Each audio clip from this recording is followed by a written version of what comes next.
And it's a song that I used to listen to getting ready when I used to go out as a kid with my mates.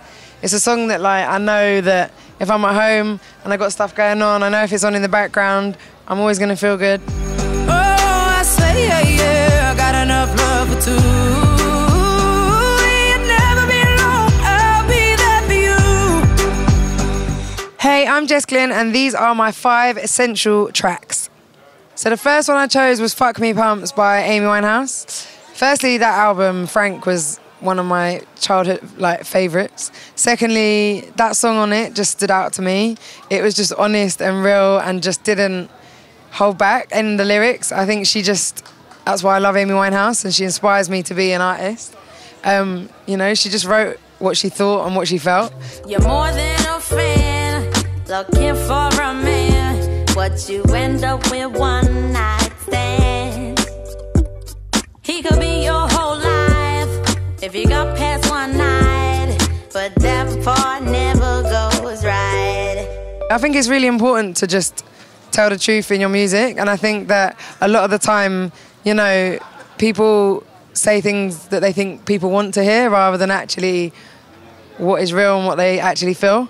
And I think for me, the reason like music, you know, resonates so well in me is that it's my like self-therapy. It's a way of letting out emotions that I hold in, and it's a way of me saying things and making me feel better in those journeys.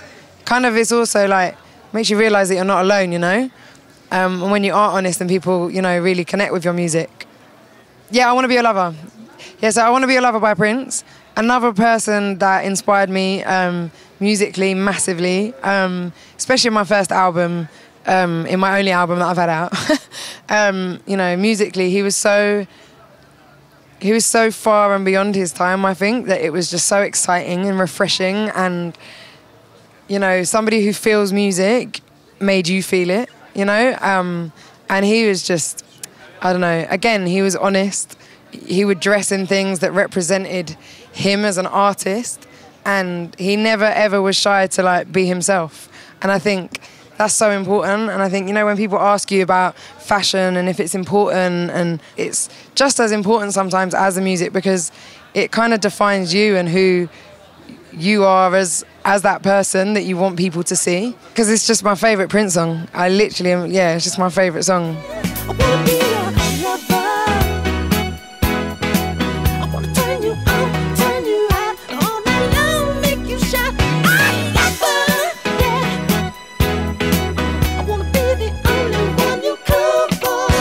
I was never that confident at performing, and so I always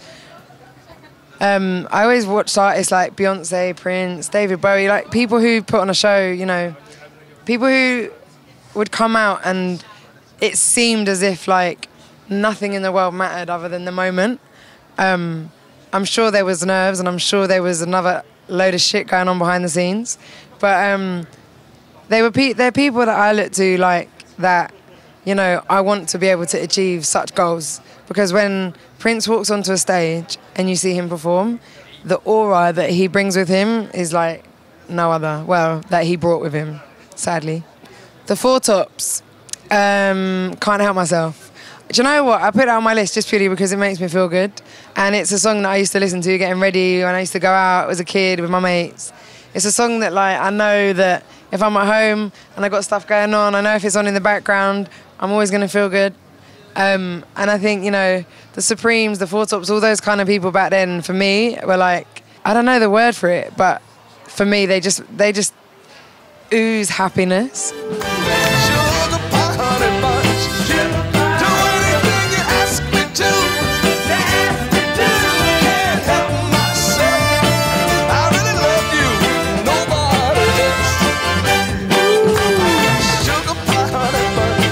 Not all my songs are happy. Nah. I think it's important to write songs that are just honest, like that just say it how it is, and like a lot of my material, you know, has got hopeful messages in it, and so there's a hope side to it. But I wouldn't say that they're all happy, nah. I think it's important to have like the hope in there, just because in the moment you could write a really dark song, and I just think there is a dark side to it, like, you know, when you are feeling shit and you are brokenhearted or someone's passed or, you know, whatever it is. My dad's always taught me that, like, in life you get out what you put in, and I think you've always got to feel like there's some hope in life, you know? Otherwise, I kind of feel like, what's the point? So I try to put that in my music. Kanye West, Hey Mama. Again, it's just like, Kanye's always been somebody that I've, you know, looked up to as an artist. He is constantly criticised. And I think, you know, he's not perfect, nobody's perfect, but musically and he's just a genius. Can't you see? You're like a book of poetry. Maya Angelou, Nikki Giovanni. Turn one page and there's my mommy. Come on, mommy, just dance with me. Let the whole world see your dancing feet. Now when I say hey, y'all say mama. Now everybody answer me. Hey, mama. I don't care. I genuinely am so, like, I'm so in awe of what he's done in his time. And for me, like, those first few albums, when I was growing up as well, they just, I think they show you a different road. It's like that somebody new and fresh, like Kanye, can actually bring soul and bring kind of elements of, like, the past, you know, into the current. And I just think that's so important to me. Makes it, like, more exciting and flavoursome and rich. Lauryn Hill. So Lauryn Hill, again, one of my favourite artists. She's like one of the people that got me into writing. Her and Amy, again, just wrote such real songs, taught me how that not everything that you listen to is about love, and it actually can be about life and about growth and about your journey. And Superstar is one of those songs that is just, I don't know if you know it, but lyrically, it's just talking about the world and the way people are and the way things are really just as it is. I cross sands in distant lands, made plans with the sheiks. Why you beef with freaks as my album sells peak? All I wanted was to sell like 500 and be a ghetto superstar since my first album blunted. I used to work at Foot Locker, they fired me and fronted, or I quit it, now I spit it. However do you want it? Now you get it, writing rhymes in the range with the frames lightly tinted, and send it to your block and have my full name. I just remember when I heard that song, I wrote all the lyrics down. Because, like, I don't remember, like, it wasn't that easy to get things on the internet when I was a kid. I don't even know if I had the internet, like a computer. Well, no, I probably did, but weird, it was different.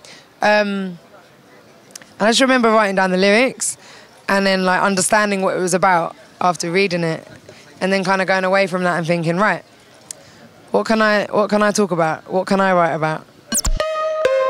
Hey, if you like this video, you can like it or subscribe to 5 Essential Tracks online.